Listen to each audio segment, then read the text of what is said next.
بسم اللہ الرحمن الرحیم۔ اذان و اقامت کا جواب کہ اذان کا جواب کس طرح دینا چاہیے۔ تو مسئلہ یہ ہے کہ جیسے مؤذن کہتا جائے گا ویسے سننے والا کہتا جائے گا الفاظ۔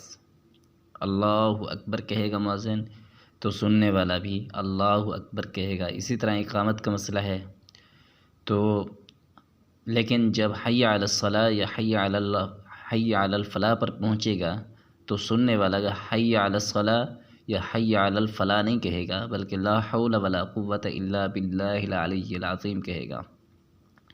اور فجر کی اذان کے بعد جب الصلاۃ خیر من النوم مؤذن کہے تو سننے والا الصلاۃ خیر من النوم نہیں کہے گا بلکہ کہے گا صدقت و بررت و بالحق نطقت، صدقت و بررت و بالحق نطقت۔ اور اس کے بعد ایک مسئلہ دوسرا بیان ذہن میں رکھ لیں کہ اشہد ان محمد الرسول اللہ پر جو سن کر لوگ انگوٹھا چومتے ہیں یہ خلاف سنت ہے، اس کو چھوڑ دینا چاہیے۔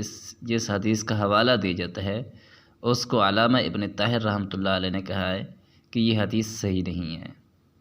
اللہ تعالیٰ سے دعا ہے کہ اللہ تعالیٰ ہمیں اس پر عمل کرنے کی توفیق عطا فرمائے۔